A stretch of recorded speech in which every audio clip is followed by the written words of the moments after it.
berarti kan 7,01 kali X dibagi dengan 32 kali 2,63374 dapatnya 12,08. Nah dia bikin tabelnya ini 12,08 terus dan seterusnya. Dari situ dia dapat kesimpulan, oh berarti karbon itu sebetulnya 12 gitu. Nah terus dia lihat H2O. H2O itu kan 1,31192. Nah hidrogennya 0,14678. Berapakah oksigen? Berarti kan 1,311 ini dikurangi 0,148 kan, itu tuh akan dapat angkanya 1,16514. Di sini nggak ada sih. Ini dihitung manual aja. 1,31192 dikurangi 0,14678 buat dapat oksigen. Dapat massa oksigennya tuh ini 1,16514. Ini mau hitung apa? Mau ngecek kalau misalnya dengan cara oksigennya itu 16, hidrogen itu berapa sih sebenarnya? Nah, dia cek berarti kalau oksigen itu kan 16, 00 dihitungnya. Terus ini kan oksigennya kenapa? Ini ada 1 ya, jadinya dia 16 aja bukan 32. Terus di sini dia dapatkan 0,14678 itu hidrogen. Jadi ngebandingin oksigen sama hidrogen. Nah, ternyata 16 kali 0,14 dibagi dengan 1,16 dapat X-nya tuh 2,15. Ya wajar, kan H2. Ya, berarti belum tahu. Jadi 1H-nya itu ya 1,0078. Dia udah tahu persamaan ini, dia cuma pengen membuktikan berapa angka karbon, berapa angka hidrogen, berapa angka oksigen. Yang pertama dia asumsi oksigennya adalah 16,0000. Kalau 16,00 berarti kan CO2 ini kan O2 nih. Makanya ini 32 yang tadi kita yang pertama. Itu dapat karbonnya 12,08. Terus dia pakai acuan yang H2O dengan oksigennya 16,00 dapat hidrogennya 1,078. Dari sini dia dapat angka. Jadi H itu nggak benar-benar 1,00 gitu. 1,0078. Waktu itu kenapa dia nggak pakai H sebagai acuan 1,000? Karena tadi yang saya bilang buat kayak penggaris lagi, kalau misalnya mengukur ukurannya lebih gede kayak 16 gitu, buat dia ya 1 terlalu kecil. Mungkin ada 12, karbon itu kan 12. Nah dia pakai acuannya yang oksigen 16. Kenapa? Karena lebih dekat 16 ke 12. Tapi kalau dia pakai 1 itu kejauhan, makanya dia pakainya 16,00 buat nentuin si karbon. Sampai sini bayang. Adik kan bingung nggak? Ini kan harus ceritain lagi kok ke yang lain yang ini tuh kita lagi merunut bagaimana bisa ketemu H itu 1, terus tiba-tiba kita jadinya oksigen dari 8 sempat salah dulu lah, jadinya ternyata 16 dengan percobaan. Terus dia pakai 16 ini buat nentuin si karbon, dan karbon tuh di sebelah kanan setelah tahu hidrogen dan oksigen gitu. Tapi ini tuh konteksnya dia udah tahu air tuh H2O. Kan udah sepakat dengan ini. Kan dia udah ini hasil percobaan dari si 2 itu kan tidak bisa ini yang nggak setuju cuma Dalton, ya biarin aja Dalton mah. Udah meninggal mah udah aja dia mah. Jadi orang-orang udah bukan kayak Dalton lagi, ini bukan 8, 16 dengan tadi 2O ini dibagi dengan 4H. Bagi 4H, kalau ini 8, ininya sih masih ngikutin Dalton, ini 8/1 kok, Dalton kan juga 8/1. Kalau ini 8, ini 1. Nah oksigen berapa nih yang biru ini, yang warna biru itu kan 2x per 4 kali 1 sama dengan 8/1. Kalau hidrogen sih sepakat H itu 1. Tuh. Ini kan ini volume ya. Dimaksudnya di sini ini volume satunya itu satu volumenya 8 volume apa massa sih? Massa ya. Kan ini 1/8 nih. Ini kan 1/8. 1/8 banding 8. Sampai sini bisa dipahami? Saya aja yang nyeritain berulang-ulang aja lupa terus. Sampai harus baca dulu. Nanti kalian baca lagi lah. Ya yang saya sering datang ke orang-orang tuh salah satunya nyebut yang kayak gini. Dari mana? Karena kita sudah dicekokin pokoknya ini H1 oksigen sekian, padahal penting historis itu. Kenapa ya? Karena kita kejar materi sih ya. Mungkin SMA sekarang saya yakin guru-guru juga nggak tahu historis ini. Siapa yang mau cari jurnal tahun 1937? Tahu juga nggak ada, nyarinya di mana kan? Oke, saya lanjut lagi. Karena kita karbon sudah tahu, oksigen sudah tahu, maka ada percobaan berikutnya, bikin senyawa Ag2O. Nah, Ag2O kalau diurai, kita dapatkan Ag-nya sekitar masanya 18. Ini ada satu series percobaan, tapi katakan kita ambil yang satu ya, percobaan yang pertama 18,75 itu Ag dan oksigennya itu masanya 1,39. Jadi Ag2O itu dipecah lah, diuraikan itu. Nah, di sini 18,75067 berbanding dengan ini 16 oke, ini kan 1,39 ini kan oksigen ya. Ag2O oksigennya 1 ya. Oksigen itu 16 kan? 16. Terus kita punya Ag-nya 18 kan? 18,75. Ini yang mau kita cari. X. Kalau massa oksigen itu 16 dan dia itu 1,39 gram dan kita punya 18,75 Ag, berapakah si Ag MR-nya, massa relatifnya? Dapatnya 215, tapi hati-hati 215 ini kan Ag2O. Kalau pengetahuan tentang Ag2O gitu udah tahu bahwa kombinasinya itu Ag2O, tapi dia tuh juga nggak tahu Ag itu apa, berapa. Saya nggak masuk ke ranah kenapa dia nggak mikir AGO gitu. Tapi dia udah tahu itu Ag2O. Maka 219 ini kan buat 2 Ag. Jadi satunya berapa? 107. Oke. Nah, si Ag2O ini bisa direaksikan lagi, katakan dengan Cl. Jadi AgCl. Nah, perbandingan AgCl sama Ag itu katakan satu, ini saya dapetnya dari Payana ya, kayaknya dia dari paper lain. Dia ngebandingin AgCl terhadap Ag itu perbandingannya 1,32. Kalau Ag itu 107 dan AgCl adalah 107 ditambah X, kita dapat Cl kan? Dari situ tahu 35. Nah, kemudian AgCl sama Li, jadi LiCl. Perbandingan LiCl sama Ag itu adalah 0,39299. Lakukan sama. Cl-nya kan tahu 35. Ag-nya kan tahu 107. Perbandingannya 0,39229. Berarti kan di sini X-nya si Li bisa ketahuan. Ketahuan dia 6,9. LiCl AgCl dengan ini reaksi dengan P ya. P saya nggak tahu reaksi gimana, tapi PCl3 dibandingkan dengan Ag dapat perbandingan sekian, maka dia udah tahu P. Pokoknya jadi disambung gitu loh. Kalau udah tahu satu, reaksiin dengan si ini dapat ini, reaksiin dengan ini dapat ini gitu. Dulu tuh secara kimia kayak gitu. Jadi kita bisa mapai gitu. Sebagian besar kita bisa tahu masanya. Nah, cuman beda lagi hasilnya. Walaupun angkanya mirip-mirip, kayak misalnya ini kan kita ada 2-3 lab lah, labnya Clark, labnya Richard, sama entah Jermannya siapa, mungkin Berinnya Jerman kali ya.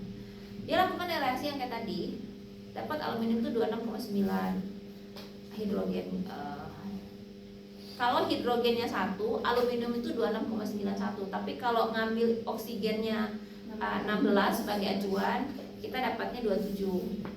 Kayak tadi yang hidrogen 1,0078 tadi loh. Kalau oksigennya 16. Kalau hidrogennya 1 nanti angkanya bisa beda lagi, makanya dia ada 2. Tergantung mau sebagai acuan hidrogen apa oksigen. Waktu itu tuh gitu. Mau ngomongin yang mana? Kalau Richard mah saya nggak tahu dia pakai standar apa, katanya dari angka kayaknya oksigen ya 27,1. Karena ini lebih kecil. Nah, kalau pakai acuannya H-nya 1,000 ini jadi lebih kecil kan, dipakai penggaris. Dan ngitung yang bismut kan jadi errornya jauh banget. 206 sama 28 kok. Padahal sebenarnya kalau dilihat ya dekatnya 28 ya. Kalau lihat dari ini, mungkin dia pakai acuannya 16. Sampai sini logikanya bisa ikut ya. Nah, dia lakukan yang sama. Nah, jadi chaos tuh tahun 1898. Setiap orang tuh punya tabelnya masing-masing. suka-suka dia aja pakai cara yang mana, mau pakai angka yang mana. Tapi caranya sama semua, cuman acuannya aja yang bingung. Mazhabnya ada beberapa, mau mazhab hidrogen, mazhabnya oksigen. Nah, di sini kita ambil kesimpulan dulu. Jadi nilai berat atom relatif tergantung pada standar yang dipakai, apakah pakai hidrogen atau pakai oksigen. Ibaratnya tadi yang atomnya kecil apa atomnya gede gitu. Kalau udah pakai yang kecil untuk yang gede, errornya gede. Kayak tadi bismut jadi bedanya 2, itu kan lumayan gede, 26 28 ya. Standar pertama yang digunakan adalah hidrogen 1 karena merupakan unsur paling ringan. Kalau pakai hidrogen 1, oksigen itu bukan 16 tapi 15,880.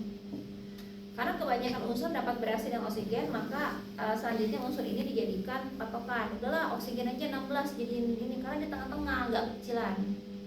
Susah kalau pakai oksigen. Tapi masalahnya apa? Oksigen itu punya 3 isotop. Isotop 16, isotop 17, isotop 18, di mana kelimpahan masing-masing isotop tidak selalu sama tergantung asal usulnya. Para ahli fisika menggunakan isotop 16 sebagai standar berat atom relatif versi kimia dan fisika itu sekitar 0,00275. Jadi kimia sama fisika itu punya oksigennya tuh angkanya beda. Gitu ya. Kalau kita ngambilnya enggak, ini kayaknya kimia deh. Justru kimia yang ngambil 16,00, fisika yang ngeh kalau masalah isotop ini yang pertama kalinya dan isotop tuh fisika. Makanya kimia itu dinilai keras kepala gitu. Sok tahu banget. Ya mungkin dia pengennya simpel aja udah 16 gitu, tapi kalau fisika nggak bisa, kita tuh punya 3 isotop gitu, nggak bisa itu tuh diabaikan. Lo mau pakai standar yang barangnya aja tuh perbandingannya juga beda-beda gitu, akhirnya nggak sepakat kan, udahlah kita pakai karbon 12 aja. Kenapa? Karena itu paling isotopnya paling gede, yang karbon 12 kan, si 13 itu kan 100% ya, kelimpahannya kecil.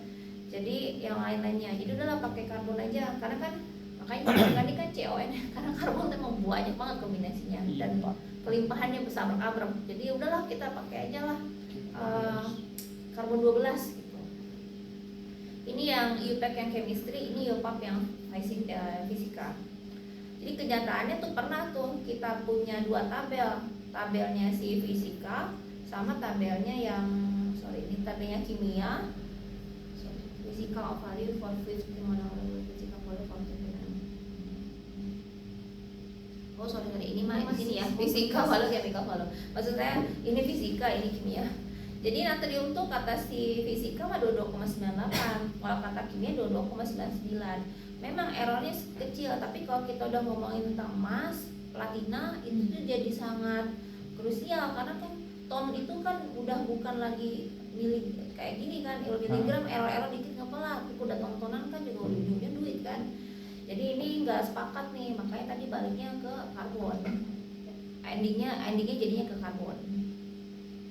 Nah ini tabel periodik yang kita lihat sekarang. Sebagian mungkin ingat pelajaran kimia dasar, nanti saya akan balik lagi ke sini ya.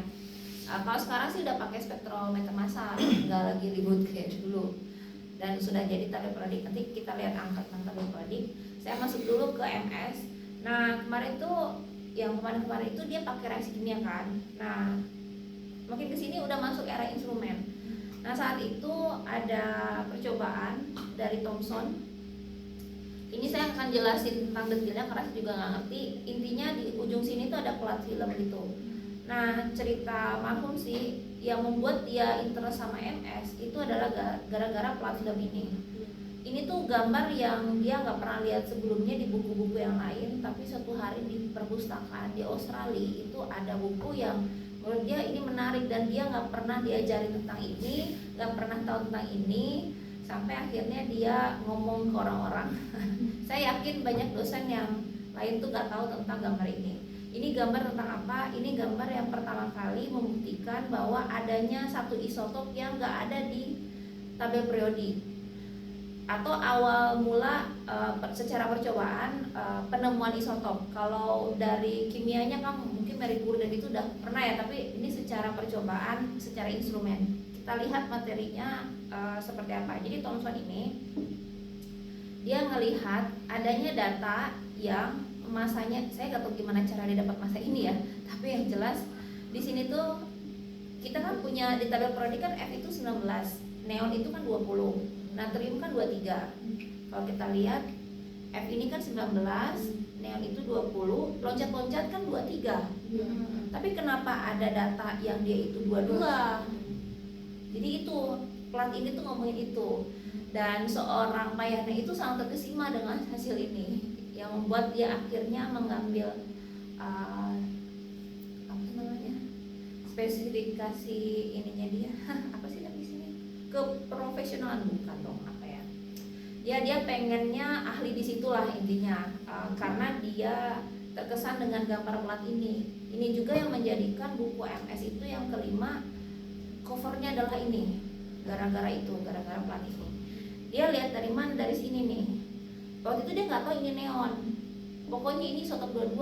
Jadi ada berkas kecil ini. Nah, gimana nih berkas kecil ini bisa dia tahu itu tuh 22? Saya nggak tahu ya, tapi yang jelas setiap berkas ini punya arti di plat itu. Ada berkas yang plat itu yang dia nggak bisa jelaskan. Kalau ini neon 20, dan tapi kenapa ini ada yang 22? Ya endingnya dia tulisnya neon juga. Nah, singkat cerita, kok loncat gitu. 19, 20, 23. Berarti ini pasti 22. Ya kalau nggak bagiannya ini ya bagiannya ini, karena kan antara angka NS sama natrium kan.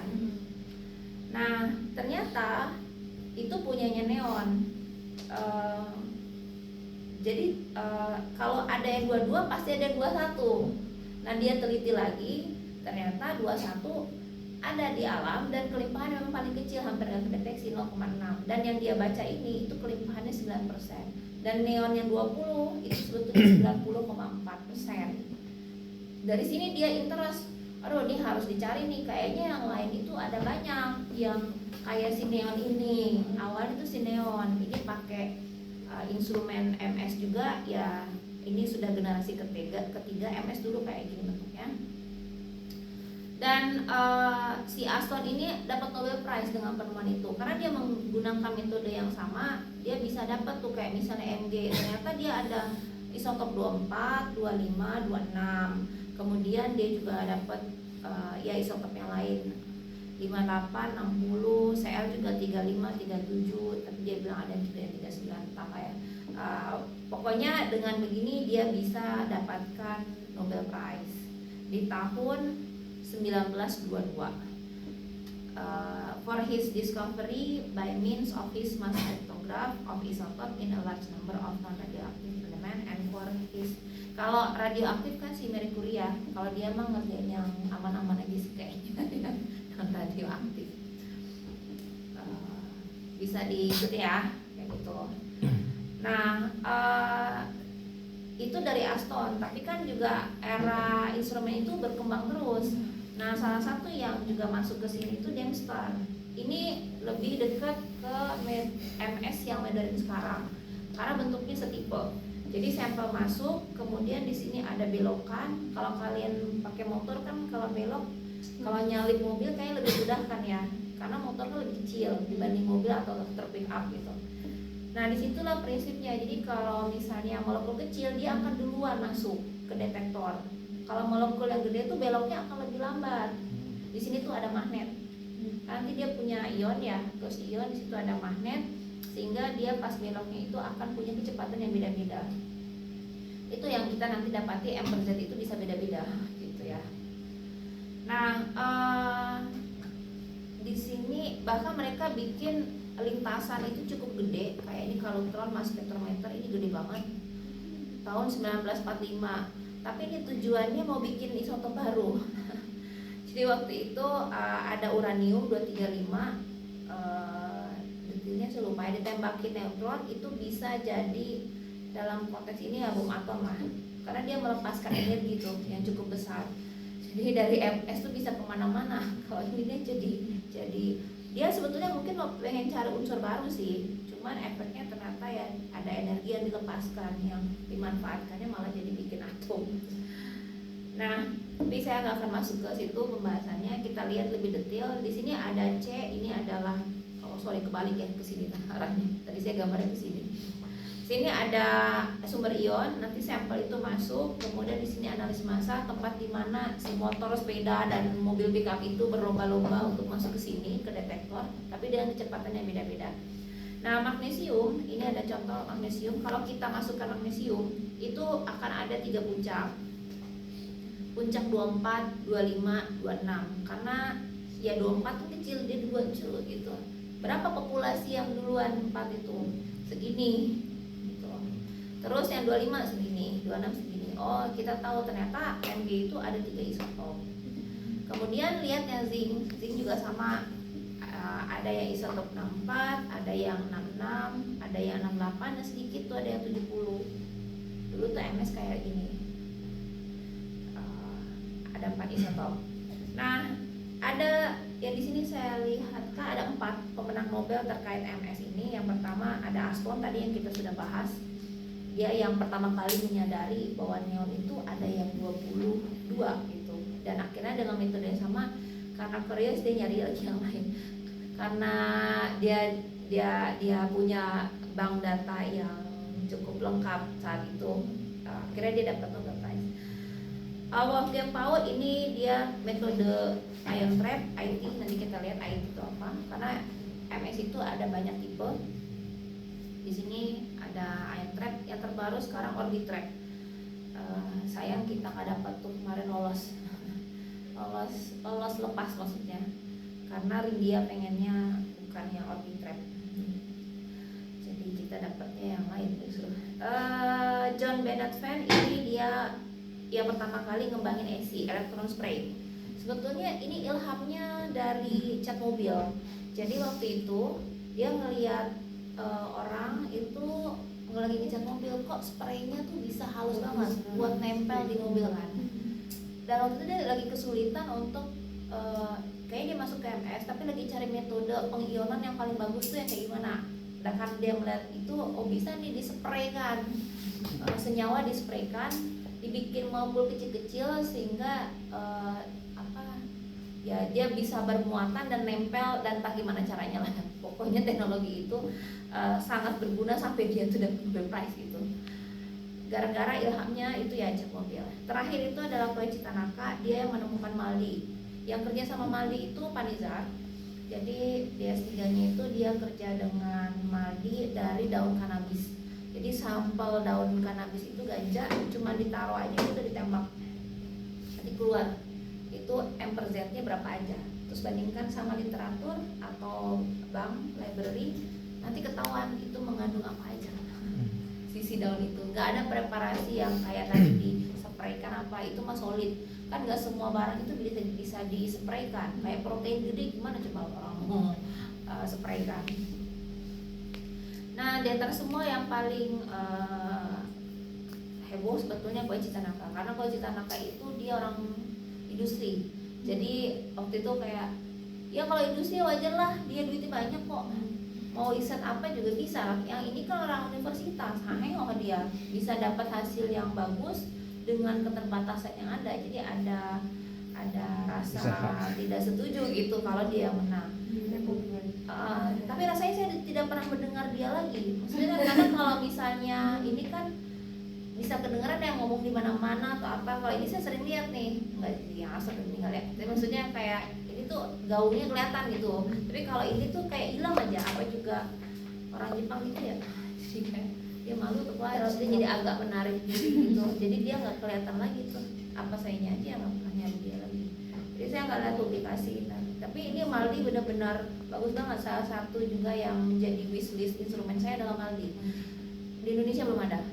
Pada harganya yang terlalu mahal sebetulnya, 17, 18, antara itulah miliarnya. Ya, udah lah. Nah, oke, kita masuk ke kimia dasar, di mana massa atom relatif itu adalah rata-rata dari massa isotop dikali persen kelimpahan. Masih ingat? Kita lihat sebentar. Sebelum ke sana saya akan bicara ini dulu. Ini contoh spektrum massa. Jadi ada di sini isotopik individual atom. Di sini ada bukan dua ya, ini spektrum yang sama karena di sini ada 80 sampai 30.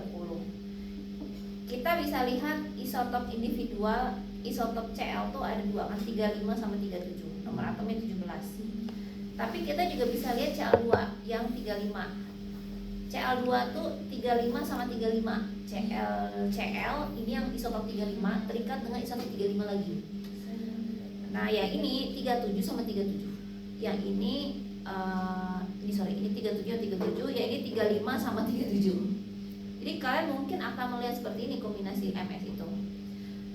Gara-gara tadi isotop 35 37 ada. Kalau enggak 35 35, 37 37, ya 35 37. Kebalikan ya. Ya kalau misalnya CL ini CL, yang ini 37, ini 35, ini 37 35 gitu.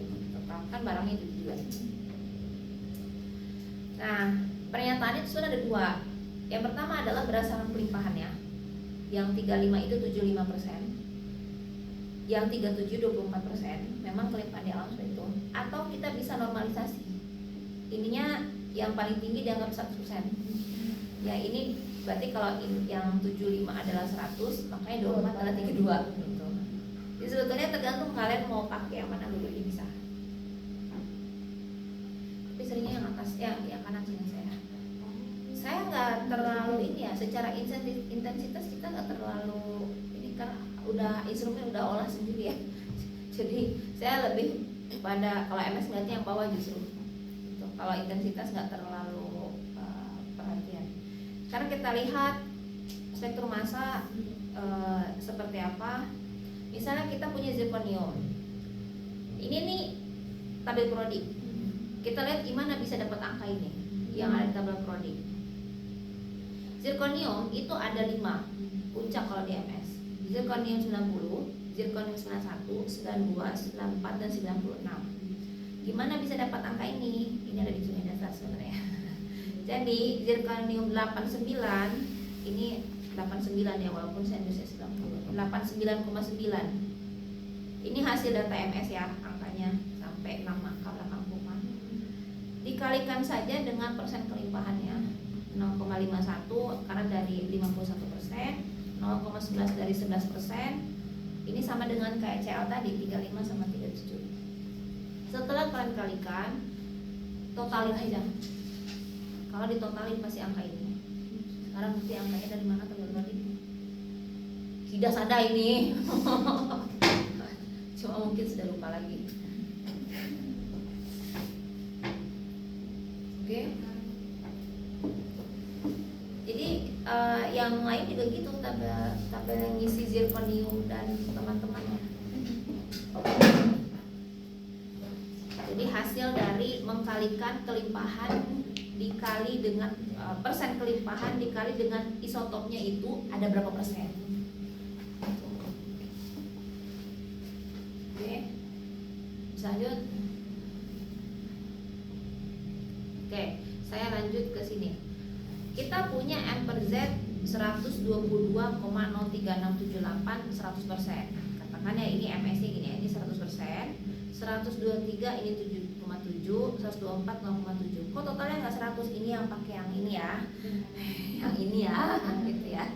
Jadinya kayak gitu.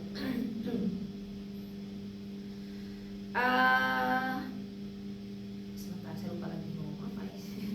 Kadang harus diingat-ingat dulu. Masa 122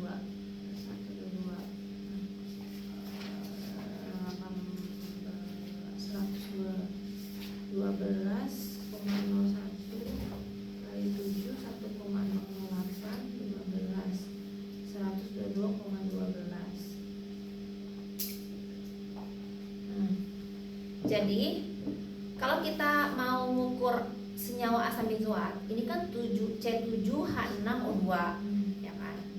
Nah, MR-nya itu kalau dari tabel periodik itu oksigennya kan 15,999. Nah, ini nih. Karbon kan 12,011. Sebetulnya ini angkanya 5 angka belakang koma, di sini kan 3 angka belakang koma ya. Jadi dia bulatin jadi satu-satu. Dan hidrogennya itu 1,008, tapi ini 0,794, dia pakainya 5 angka belakang koma. Dikali dengan masing-masing ini kan 7, 6, 2. kita dapat angka kan 122,12162.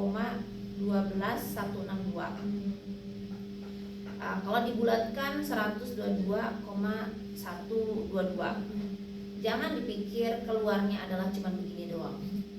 Itu maksudnya. Yang aslinya keluar itu kayak gini, MS itu. Nah, yang bikin saya kesel itu adalah orang-orang yang sudah desperate dengan NMR, dia mengandalkan MS untuk biar dapat angka ini C7H ini. Tapi dia nggak ngerti makna ini. Terus kalau gitu mas saya bisa nanya, jadi yang mana puncaknya, ini yang ini apa yang ini? Tapi jawabannya semuanya. Kalau dia nggak tahu kan dia, kenapa puncaknya cuma jadi ada beberapa gitu ya. Sekarang kita lihat di sini kita punya C-nya 7, H-nya 6, O-nya 2, O-nya 2. Nah, yang satu adalah yang paling tinggi, yang kita anggap sebagai 100. Yang paling tinggi itu apa? Berarti yang isotopnya paling banyak di yang dia punya. Untuk karbon isotop paling banyak dia punya 12. Untuk oksigen isotop yang paling banyak dia punya yang 16. Tapi nyatanya ada yang 18 soalnya. Untuk hidrogen itu ya 1, nggak ada lagi. Ada sih, tapi kan 99,9% itu 1. Itu ya, bukan deuterium, bukan apa. Nah, itu dengan angka yang isotop 12, isotop 16, kita dapatinnya justru 122,0,36. Di sini mah rata-rata ini kan dari tabel periodik yang dihitungnya pakai cara gini. Gitu loh. Ini kan rata-rata dari banyak. Jadi nggak bisa kita lihat angka ini. Nah, terus kita lihat lagi puncak kedua. Itu dari mana? Dari C7 ini 6-nya ada yang 12, 1 ada yang 13. Tapi oksigennya masih ada yang 16 dua-duanya. Dari 2 itu dua-duanya 16. Kelimpahannya 7,7. Dapat ini nanti. Itu ada hitungannya lagi sebenarnya. Terus ada yang 124 0,7. 12 itu ada 7 semuanya, tapi yang oksigennya ada 1 yang 18 isotopnya. Sehingga kita dapatnya 0,7% kelimpahannya dengan massa 124. Ada nggak yang lain ini misalnya ininya 5, ini 2? Ada, tapi kalau perkalian isotopnya jadi makin kecil, akan lebih kecil lagi dari 0,7, mungkin 0,00 sekian. Jadi nggak keluar di sini, nggak kelihatan walaupun ada. Ini juga sama, ada nggak yang misalnya ini 4, ini 3? Ada, tapi perkalian ini sama ini itu jadi tambah kecil kan. Kalau 0,01 kali dengan 0,001 makin kecil lagi gitu. Jadi ini 3 top terbesar yang saya maksudkan dari semua kombinasi yang mungkin gitu. Ada nggak yang semuanya itu adalah 13? Ada, tapi kecil banget gitu. Berarti nanti ada kemungkinan juga untuk 18. Ada semuanya ada. Ini tuh 3 terbesar aja. Kenapa ini yang paling kelihatan gitu. Oke. Berarti kalau misalkan total isotopnya misalkan Bu ada 10 nih, berarti akan muncul 10 puncak, tapi ada beberapa yang dominan nih. Ya yang terbesarnya aja. Ini yang kelihatan yang 3, karena 0,7 masih kelihatan. Kalau 0,1 ini udah enggak. Gimana? Ya, maksudnya itu 0,7%. Misalnya kan 100 banding 0,7 kan berarti kalau persentase totalnya mungkin seperti ini. Ya instrumen MS itu adalah instrumen yang paling sensitif di dunia. Instrumen spektroskopi yang paling yang paling tidak sensitif itu NMR. Jadi dia masih baca, cuma kalau lebih kecil lagi kitanya yang nggak baca gitu, alatnya sih baca. Kalau mau ditunjukin di setting, tolong keluarkan semua isotop yang 0,00 dia bisa keluarin. Cuman kita ngapain gitu. Tapi itu masih kita baca yang 124. Gimana? Yang 124-nya masih kita baca. Saya masih data yang berarti gitu. Pola ini yang kemudian secara komputasi dia akan cari mana yang khas. Ini kan kayak fingerprint. Masalahnya apa? 122 itu banyak kemungkinan. Tapi dia tahu, mungkin dia tahu itu tuh ini gitu. Walaupun sebetulnya dia akan tunjukkan semuanya. Hanya berdasarkan pola ini sebetulnya. Dia akan urutkan dari yang paling dekat probabilitas ininya ke yang paling tidak cocok gitu. Kan ini kan fingerprint. Ya bisa jadi kombinasi yang lain ada yang 122, 103, 104, tapi kan nggak 107,707 gitu loh. Itu dipakai sama alat sebetulnya untuk bisa mengidentifikasi. Ya kita sih percaya aja gitu. Itu hebatnya MS, makanya banyak yang punya Nobel Prize itu kan. Nah kalau secara realnya, ya ini ngomongin apa, konteksnya high resolution. Kalau low res itu cuma satu angka atau belakang komanya cuma 2 paling enggak. Walaupun bisa sih, misalnya yang low res itu nunjukin sampai 10 angka belakang koma, tetapi sebetulnya yang valid cuma 1 atau 2 angka belakang koma kalau low resolution. Nah dia tuh bisa mendeteksi sampai picogram MS itu 10 pangkat 12 loh. Even kamu nggak injek aja itu punya udah banyak gitu. Makanya orang yang tadi balik lagi yang desperate dengan NMR, dia mau ngandelin saya mau ini dulu lah biar tahu rumus molekul dulu baru nanti saya cocok-cocokin ke NMR. Itu kan banyak kayak gitu.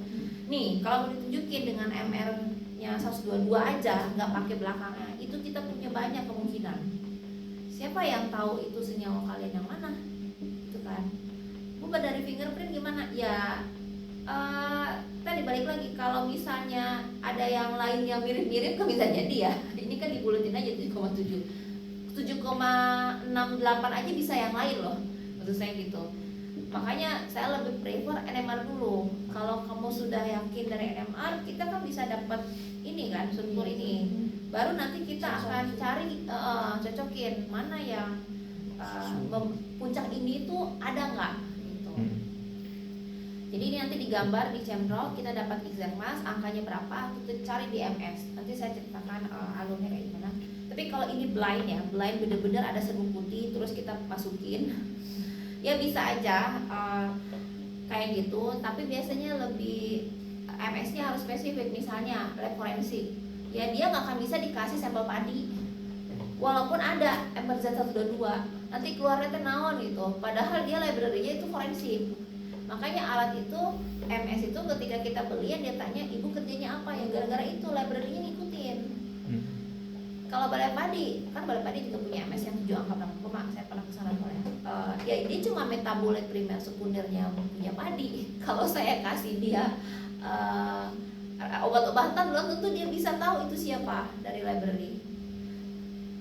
Seperti itu ya. Bu, ya. Yang tadi sebelumnya yang puncak, berarti yang isotop 124 itu puncaknya itu 0,7% dari yang 100% itu. Sama dengan hitungan ini. Kalau misalnya ini 75, 24 kan kelimpahan alamnya ini kalau di total 100% kan. Jika ini dinormalkan sebagai 100, maka ini adalah 32. Nah, yang 0,7 tadi itu yang ininya. Karena yang dianggap baseline 100%-nya itu adalah yang 122. Ya bukan berarti kelimpahannya ini 100%, jadi lebih dari 100, bukan. Maksud saya ini kayak tadi CL 35 sama 37. 35 kan 75% di alam. CL yang 37 kan 24, tapi di MS tuh dia normalkan ini sebagai dianggap 100%. Kalau ini 100%, dia yang paling tinggi dan sebagai base awal, base maksimal maksudnya 100%. Maka 37 tuh ya kayak perbandingannya 32 gitu. Jadi di sini konteksnya kayak gitu. Jadi ini 100-nya itu yang paling tinggi. Kita nggak bilang dia itu 75 atau 64, kita nggak tahu. Saya juga nggak tahu. Tapi di alat MS-nya dia bikin itu sebagai 100. Dan yang paling sering sih kayak gini sih polanya. Maksudnya itu apa? Tinggi puncaknya itu. Oh iya, tinggi puncaknya kalau segini 122 tingginya segitu dan 100, maka yang lainnya saya nggak. Ya ini kurang lebih 77-nya. Ya tinggi puncak itu adalah intensitas, betul, karena kan di sini intensitas relatif. Sumbu Y-nya kan intensitas relatif. Jadi kalau tinggi 100 segitu, 32 kurang lebih segitu gitu. Berarti kalau tadi itu 100, 7,7-nya ya di sini. Cuman saya kan nggak gambar ininya, cuman visualisasi gambar. Itu tuh sampai ke 37 ya. Ya ini kan 37-nya ini. Oh, iya. 37-nya di bawah. Ini 35, ini 37, 32-nya yang ini. Kelimpahan tuh Y. M per Z itu isotopnya. Sama kayak tadi kita ini kan ZR isotopnya 89,9, 90,9, tapi kelimpahannya kan tingginya. Kenapa ini ada yang rendah, tinggi, dan yang paling tinggi itu? Nah kalau yang ini dia ngambilnya nggak 100 ya, dia ngambilnya yang kiri berarti, yang ini nih, yang kiri ini, karena ini nggak 100, ambilnya 0,5, karena dia mau ngitung ini. Kalau dibikin 100 normal kan jadi kacau. Kan justru mau tahu masalah itu EZF itu gampang. Terus kan nanti kita ngukur, misalkan ngukur metanol ya Bu, itu kan ada C, ada H, ada O. Nah nanti kita itu cari kan ada 3 atom, H, O, dan C. Nah berarti kita lihat misalkan C itu isotopnya 12, 13, berarti di bawahnya itu kita cari di 12, 13, terus H-nya itu di 1, 2, terus O-nya itu di 16, 17. Pada prakteknya nggak seribet itu. Ini kan kuliah ya, jadi saya nyeritain teorinya. Nanti saya tunjukkan sebetulnya prakteknya kayak gimana. Prakteknya itu adalah, kalau singkat ceritanya, kalau saya narasikan, walaupun nanti saya akan lebih detail lagi, itu kita gambar molekul yang kita cari di ChemDraw, kemudian ambil exact mass. Dia ada kliknya itu tulisan exact mass. ChemDraw itu sudah hitungkan yang tadi kita bicarakan ini, termasuk polanya akan kayak gimana, itu ada di ChemDraw itu. Nah, ambil 4 angka belakang koma dari si gambar ChemDraw itu, kemudian kita ukur, cari si angka yang mendekati si 4 angka belakang koma itu. Yang dari MS dibandingkan dengan dari hasil Dengan yang dari ChemDraw. Makanya di paper itu ada 2 kata. Kalau kalian lihat jurnal itu, pernyataan MS itu dia kayak gini.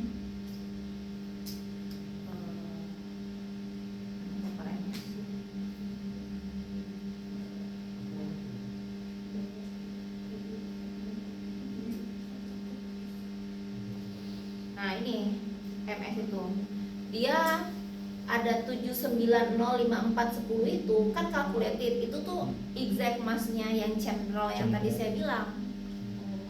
Secara teori dia harusnya senyawa ini itu M per Z-nya adalah 790,5410. Kalau font berarti apa? Yang ada di MS gitu.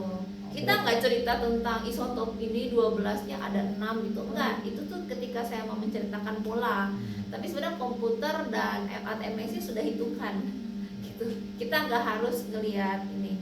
Yang masalah itu adalah kayak gini, dia salah menafsirkan. Nah, 414 aja apa coba maksudnya? Padahal dia pakai SCMS. SC itu kan high res. Nah, 414 ini kalau di kuliah tadi itu kan ada banyak. Ini aja saya baru 1 angka sama 2 angka belakang koma itu kemungkinan sudah berabrak. Kamu tahu dari mana itu barangnya?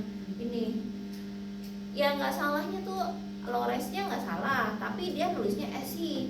SC itu sudah high resolution, nyatainnya aja udah salah. Terus mana calculated sama tadi found-nya? Itu yang saya sesalkan belajar MS-nya sampai gerbang uang. Dan pembimbingnya teh nggak ini lagi, nggak ngoreksi, reviewernya juga salah. Masa sampai publish? Yang bikin saya bete sama Payana, publishnya bareng sama kita satu volume, kan jadinya kualitas kita jadi kayak kita yang sudah setengah mati bagus-bagus itu di volume yang sama ada yang orang Indonesia juga publikasi kayak gitu, orang BRIN tuh kayak gitu. Berarti yang resolusi rendah itu minimal 1 sampai 2 belakang koma. Nanti kita akan makan. Panjang maksud belakang MS panjang tuh gara-gara itu. Tapi saya kalian sudah berpikir jangka panjang. Saya akan sampai situ sebetulnya.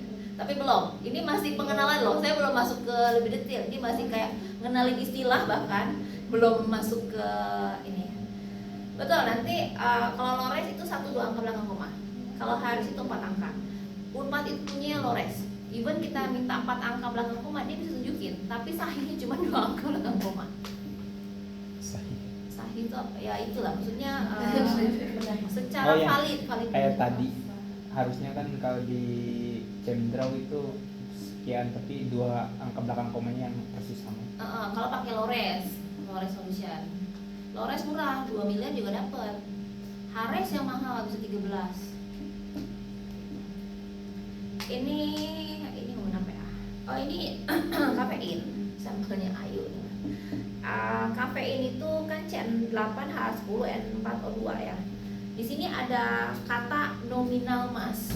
Formula kita tahu ya itu. Nominal mass itu hanya angka depannya doang, 194. Itu massa nominal namanya. Monoisotopic mass 194,08. Monoisotopik itu berarti 1932.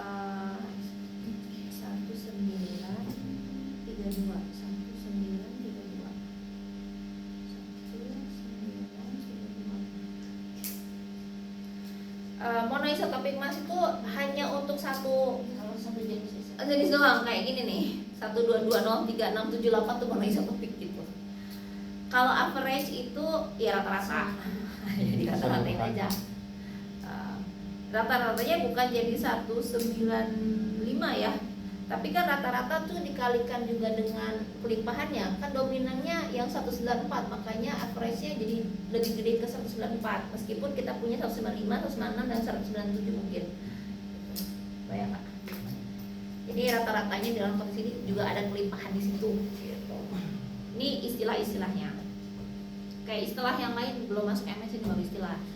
Massa akurat, exact mass yang tadi saya bilang itu sesuai dengan rumus C12 C9. Exact mass itu dia akan ngambil isotop yang 100% tadi, yang paling tinggi yang dia punya. Kalau karbon 12, karbon itu berarti 12, oksigen itu berarti 16 ya. Kita bilang exact mass kalau bahasa Indonesia massa akurat. Contohnya aspirin itu 180,0423. Yang dicari itu puncak ini justru. Kita tuh nggak lihat yang kecil-kecil. Yang kecil-kecil ini tuh fingerprint. Tapi yang kita lihat tuh 122,03678. Itu yang digambar di Cendrau tuh angka itu yang dia tunjukin. Yang kita nanti cari ke sini.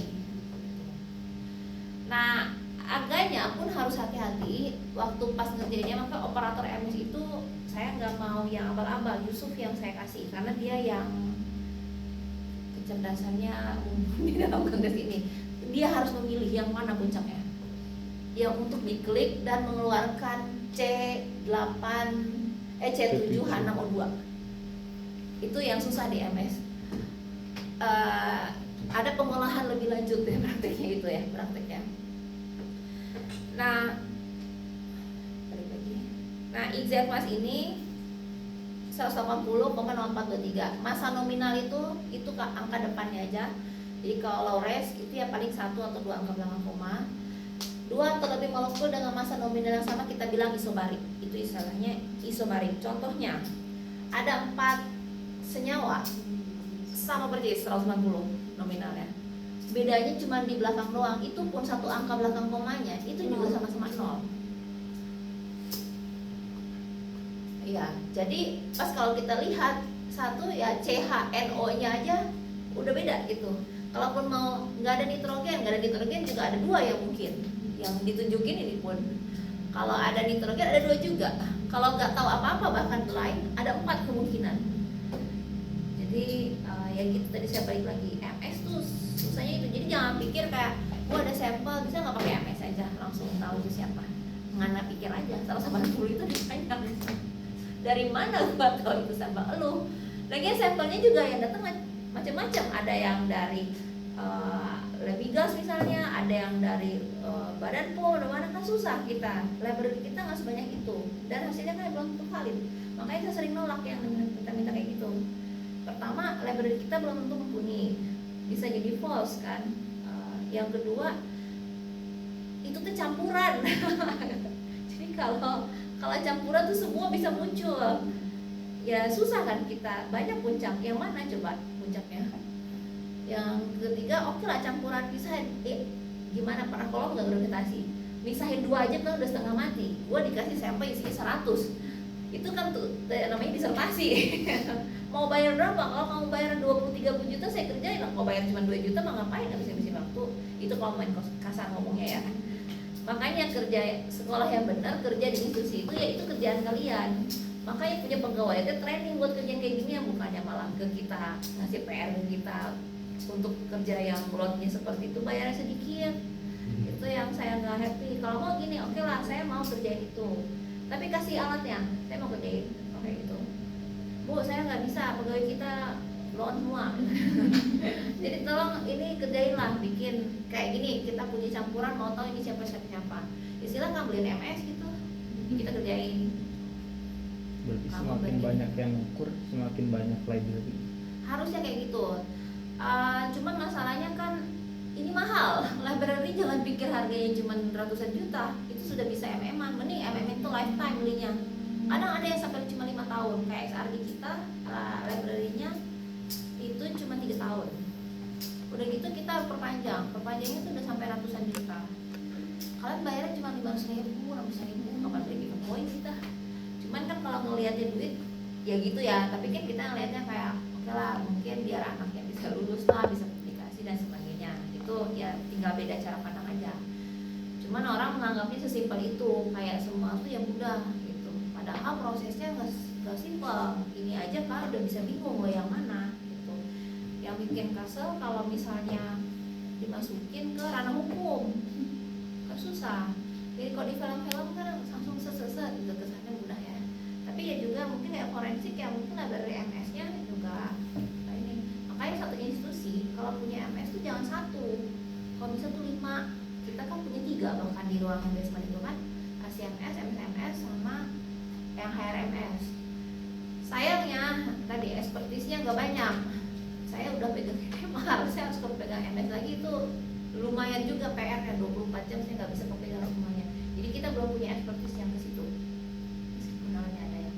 Harapannya ya yang muda-muda inilah, coba kalian pegang satu yang pengen kalian dalami. Gak usah semua tahu, cukup yang lain tuh sekedarnya aja, tapi ada satu yang kalian tuh dalam. Kalau saya di NMR, kalau tanya saya yang lain saya nggak tahu. Nanya saya energetika saya nggak tahu, tapi kalau nanya ini saya tahu. Tinggal kalian pilih mau yang mana yang didalami. Nah itu yang susah di MS, saya masih belum masuk terlalu jauh meskipun sebenarnya ada. Jadi kalau ada yang nanya, Bu tolong analisis ini, saya lebih kepada nolak, kayak masih banyak kerjaan yang lain yang harus saya kerjakan daripada kayak itu. Anda bayar 5 juta baru saya kerjakan. Kalau enggak silakan kasih yang lain, bunuh atau gimana gitu. Jadi operatornya juga harus pintar, dia kan harus pilih tuh pakai metode apa. Untuk pakai MS itu ada banyak konfigurasi, ada Esitov, ada Ion Trap, ada CI. Gimana kamu memutuskan? Pakai CI ini padatan, larut sama non polar. Nggak boleh pakai yang ini. Kenapa? Nanti mampet. Gitu. Ada juga yang nggak bisa pakai ini karena titik didihnya terlalu tinggi, nanti rusak. Ya itu detiknya. Kita akan belajar, tenang aja. Kita akan belajar. Sampai sini bisa diikuti ya. Exam Pass itu 4 angka di belakang koma adalah bilangan unik yang sesuai dengan satu rumus molekul dari tertentu ini. Saya akan bahas tentang puncak dulu. Kan tadi saya bilang low res sama high res ya. Bedanya itu di mana? Bedanya adalah dari keterpisahan puncak. Di sini kita punya, ini mau nggak mau agak teori. Di sini ada puncak 1000. Jadi kalau ini 1000 dibagi dengan delta M. Delta M itu keterpisahan dari satu puncak dengan puncak yang lainnya.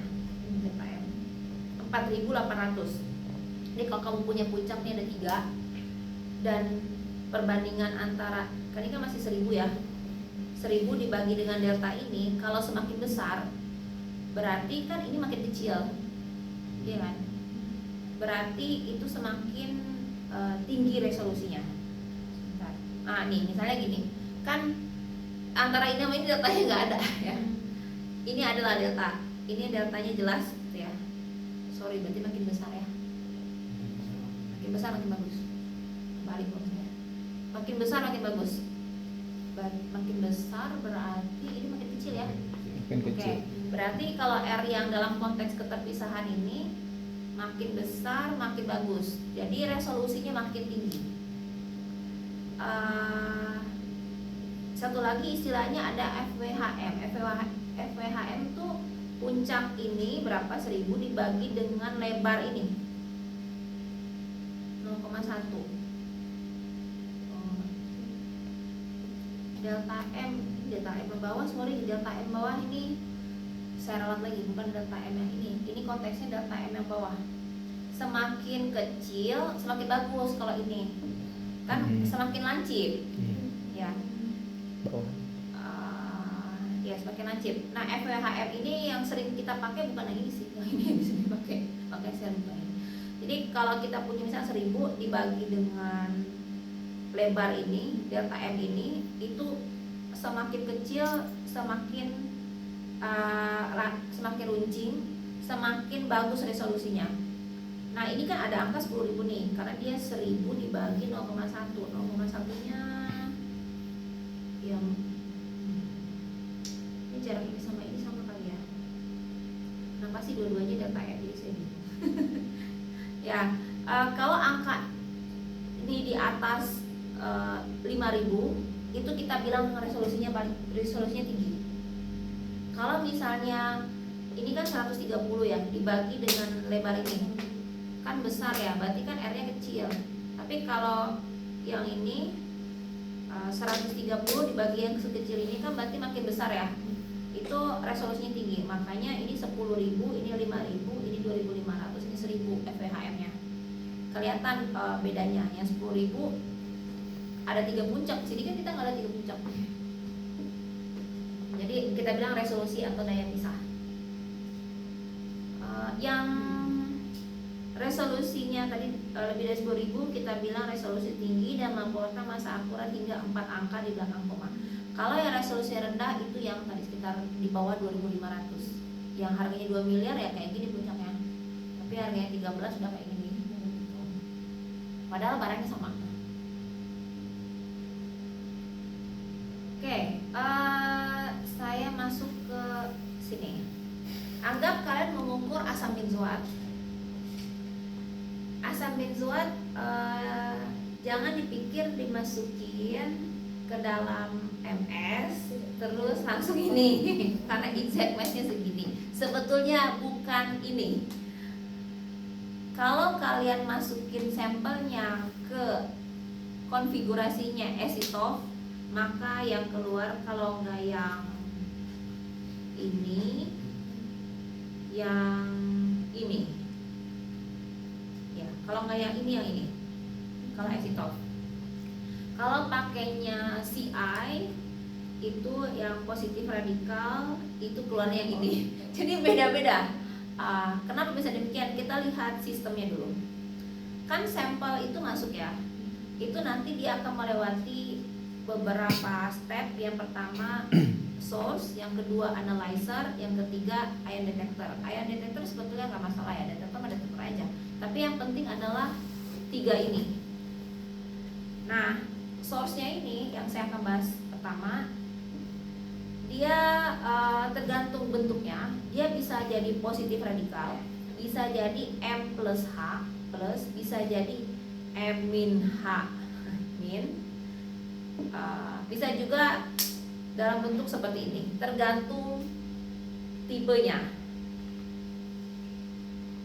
Nah ini. Kalau kamu pakai source-nya EI atau elektron tumbukan elektron, maka output yang didapatkan adalah M plus radikal. M plus radikal apa? Berarti ngambilnya yang ini. Yang atas. Yang 0,3. Ini harus dicembrol ya. Nanti kita pakai cembrol benerannya deh. Yang jelas bukan ini. Dia ada radikal. Kalau radikal tuh kehilangan 1 elektron. Kalau ini kan masih utuh semua kan. Buang 1 elektron. Elektron tuh 0,05 kalau salah. Enggak dong. Iya 0,05. Ya, pokoknya di inilah dikasih aja titik dia cembrolnya, nanti angkanya berubah ini. Berarti calculated mass-nya itu emang kita carinya yang ini. Iya, yang udah dalam bentuk dalam software itu, dalam software mau pakai cemprol kayak apa Ya, kayak terserah, pokoknya yang bisa ngeluarin Kita average masukkan. yang bisa ngeluarin angka exact mas. Tuh. Kalau mau pakai electron spray, kita nggak punya IA ya, yang punya IA itu analitik. Kalau kita punya ESI, itu jangan cari M plus radikal, yang keluar adalah kalau nggak M plus H plus, ya M min H min, atau M plus Na kalau kamu tambahin Na, atau tambahin K dapat M plus K, atau tambahin Ag M plus Ag nih gitu. Loh kenapa macam-macam? Karena senyawa itu kadang diprotonasi belum tentu berhasil dia ditambahin asam format. Ini pakai asam format. Kadang kita harus pakai NaI ya. Ditambah Na baru dia mau ion. Kalau netral pakai Esi itu nggak mau kedeteksi, dia tuh harus bermuatan. Caranya apa? Ditambahin H, ditambahin Na, biar kita punya plus di sini. Kan dia netral ditambahkan ion, kan jadi ion. Nah, plus ini yang kebaca. Ya lucu, pakai alat ini, nyatain dia pakai ini. Kayak paper yang tadi. Dia pakai esi, tapi ini plus radikal, ngadi-ngadi. Pakai Mali dia ini. Jangan pakai M plus radikal pernyataannya. Gara-gara pengen nyocokin, karena M plus radikal kan tidak ada. Kalau ini 23 misalnya, ini 120 misalnya. Ini kan kemungkinan 121 dong, kemungkinan ya walaupun koma belakangnya nggak ini kan ditambah 1H. Dia tuh pas baca NMR cocoknya dengan ini, karena kalau ditambahin 1H dia bingung taruh mana.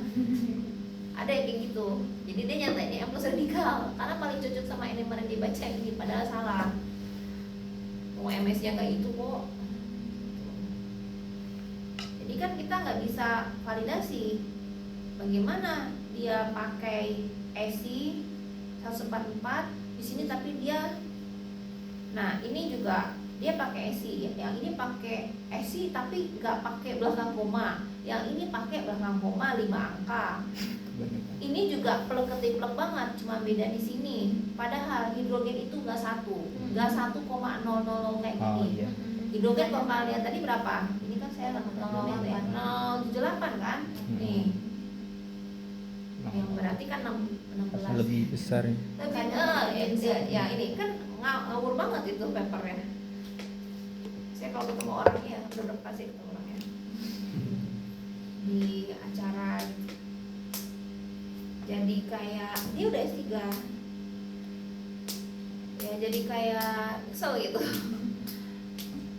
Belajarnya nggak serius, dia punya gelar tapi kenapa publikasinya kayak gitu. Kena asal saya orang NMR kok. Jadi kalau sesama NMR saya hafal. Seperti itu ulang lagi ya. Jadi sampai mana? Nah ini ya. Jadi asam benzoat kalau kita M plus radikal ngukurnya pakai EI, bukan sih ya, EI itu angka ini yang kalian cari. Tapi kalau kalian pakai SI ini yang kalian cari.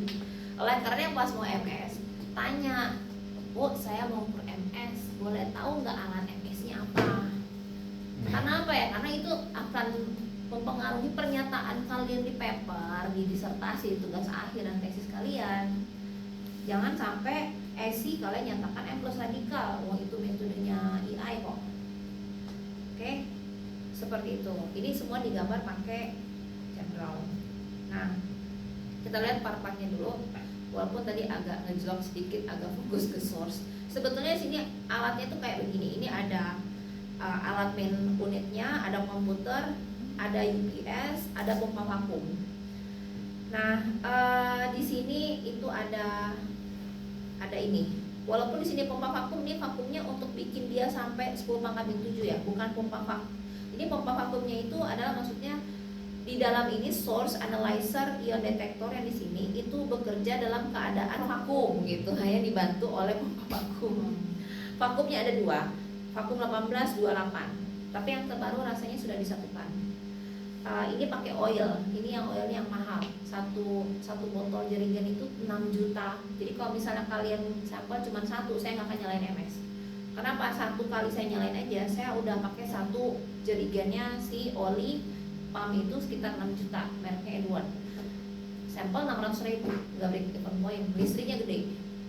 Saya aja apa ditegur sama ITB, kenapa BCA listrik gede? Ya MS tuh listriknya paling lebih gede MS daripada MH kalau listrik itu. Ini komputer kayak biasa ya. Nah di sini ada analyzer, jadi kalau dengar ESI TOF, ESI-nya itu adalah pengionannya, TOF itu adalah analisisnya, diterbangkan. Kalau di kromatografi itu kan kalau makin panjang makin bagus kan, ya tanda kutip ya. Kalau makin panjang resolusinya akan lebih tinggi. Sama TOF itu time of flight, diterbangkan si senyawanya itu. Semakin tinggi dia terbang, semakin bagus keterpisahannya molekul yang besar sama yang kecil. Karena yang besar itu akan diterbangnya agak lambat daripada yang molekul yang kecil. Itulah TOF, time of flight. Cuman kan kalau bikin terbang panjang itu susah. Jadi dia itu bikin zigzag ke atas ke bawah, jadi jalurnya panjang.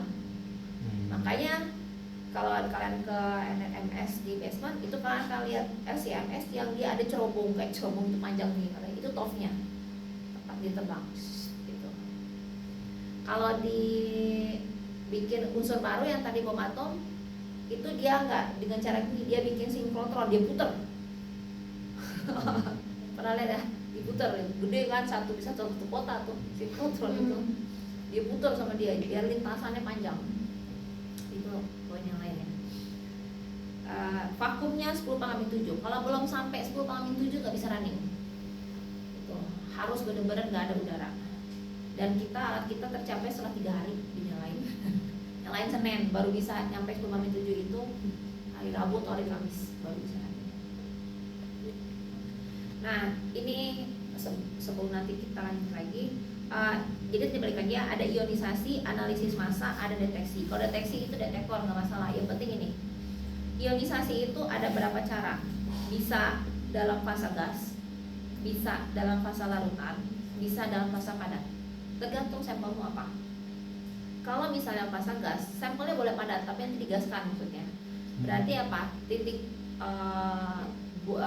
lidihnya, titik uap apa sih? Lidih ya. Kalau dari padat ke gas, titik padat ke gas, padat ke gas loh. Itu sublim. Ya pokoknya titik dari dia cair ke itunya tuh tertentu. Nah kalau misalnya melebihi kapasitas alat nggak bisa pakai EICI. Paling kalau mau gini tuh yang boiling pointnya itu nggak lebih dari 250 atau 300. Kalau sampelmu boiling pointnya 300-an, mending pakai larutan atau padatan. Jadi makanya nggak semua sampel tuh bisa di-running pakai EI, CI atau FD. Fase larutan itu ESI karena dia di spray kan. Kita tidak men-spray gas, kita men-spray larutan. ESI, electron spray ionization, EPCI, FAB. Kalau padat tadi kayak panizer kan daun, nggak disemprot, tidak digaskan, beneran lembar daun aja, itu MALDI yang tadi dapat Nobel Operasi Koichi Tanaka tadi ya. Itu ionisasi. Analisis massa ada macam-macam, pakai magnet, turbo trap, quadrupole, Fourier transform, TOF, ion trap. Nah yang perlu kalian tahu adalah yang mana yang high res, yang mana yang low res. Harga bisa beda. Di sini yang low res quadrupole. Saya EI quadrupole misalnya. Berarti dia murah, mungkin 2 miliar juga dapat ya. Saya ESI TOF. Oh ini bisa 13M nih. Mungkin pernah dengar triple quadrupole. Dia tidak sebagus TOF tapi mendingan lah dibanding satu aja Q. Tapi dia QQQ, triple quadrupole. Jadi quadrupole ini pasang 3. Pengen bagus tapi nggak murahan, tapi nggak punya duit buat beli TOF. Nah gitu tuh triple quadrupole tuh. Nanggung banget emang. Tapi harganya mirip-mirip dengan yang ini ya, dia tambah 1-2 miliar. 1-2 miliarnya orang kan relatif ya. Tapi kalau punya ini mah nanggung, ke TOF aja. Kalau sebulan gitu, QQQ mah nanggung gitu. Iya tapi selisih 1M, ya kali saya fotokopi duitnya. Ya vendor tuh gitu. Jadi jangan kayak saya mau beli MS, jangan kayak gitu ngomongnya. Saya mau beli MS, kasih TOF. Kenapa? Takutnya gini, saya mau beli MS, berapa budgetnya? Punyanya, saya pengennya kerjanya sama ini. Kan ditanyakan kerjanya sama apa Bu? Kerjanya sama begini. Oke, Dia nawarin bisa 8 miliar. Terus nanti ada presenter yang lain, 8 miliar mahal Bu, 2 miliar dapat Bu gitu. Itu dapatnya kalian pasti yang gini nih. Padahal kok cuma kali ini aja yang terlalu blow out sadar itu. Padahal yang 8M itu exito gitu loh. Jadi kalau pengadaan itu harus paham barang yang kalian beli. Kalian juga sih kalau bisa beli barang harus paham apa barang yang kalian beli. Beli HP juga kan studi literaturnya bisa lama kan. Saya pengen HP yang kayak gini, banding dulu RAM-nya, atau komputer, banding dulu ini, mana yang harga paling murah. Tapi kan kalian udah masuk ke spek. Nah ini juga sama, jangan sampai dibodoh-bodohin gitu. Ini 4 miliar, itu mah kemahalan, saya dapat kemarin 2 miliar, bangga gitu. Di Lores gitu.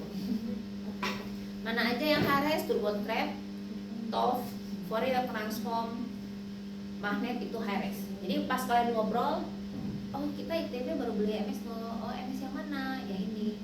Unpad juga punya ini, MS yang mana? Itu tuh ngerti kita tuh bahwa itu HRMS itu Lores. Gak cuma MS hebat ya kayak titik udah. Ngerti ya kita naon. Kalau nggak lamar kerja juga gitu. Misalnya, ya Bu Yani tolong pegang ya ini MS misalnya. Tolong ini dianalisis. Kamu harus bisa decide mau masukin alatnya sampel ini ke alat yang Lores apa HRS. Misalnya, ini sih dari NMR udah jelas ya, Lores udah cukup kayaknya, karena kan dari NMR udah jelas. Ini nggak bisa nih, kayaknya senyawa baru, harus pakai HRMS atau nggak ada di library. Pernah Badan POM tuh sengaja kirim sampel ke kita karena ada bahan yang tidak ada di library mereka dan itu narkotik. Jadi sampai harus kita baca dari NMR dan MS karena senyawanya baru tuh buat dia, tapi kalau di paper udah banyak, cuman dianya aja yang udah punya datanya. Nah yang gini-gini tuh dipahami, beda angka soalnya, beda resolusi, beda juga pernyataannya. Tadi kan pakai nominal yang tadi 1 atau 2 angka belakang koma kalau Lores, kedua beda harganya, yang ketiga beda pernyataannya. Tadi kalau pakai EI itu ya pakainya M plus radikal, jangan jadi M plus H, itu mah ranahnya ESI atau MALI gitu. Belum bahas baca, ini baru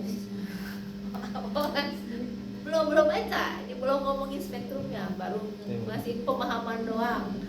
Saya nggak tahu kalian S1 diajarin MS berapa banyak. Rasanya waktu S1 nggak segitu deh, atau nggak segini. Siapa yang ngajar MS? Parobi. Ya Parobi pakai slide saya juga soalnya. Saya juga ya. Itu slide gitu ya. Biokimia dia pakai satuannya Dalton. Ya tapi sama-sama aja. Karena kan biokim pakai MS juga ya buat proteinnya. Kalau biokim dia beda ininya, tampilannya, spektrumnya bisa kayak gini. Ini mioglobin. Ini ada lagi hitungannya ya, jadi nanti pelan-pelan kalian stres. Lihat nih kan sampai ada hitungannya. Kalau kayak gini mirip-mirip yang tadi, berarti saya takut lupa jadi saya nggak hapus. Tapi nantilah. Sampai sini bayang ya konfigurasi.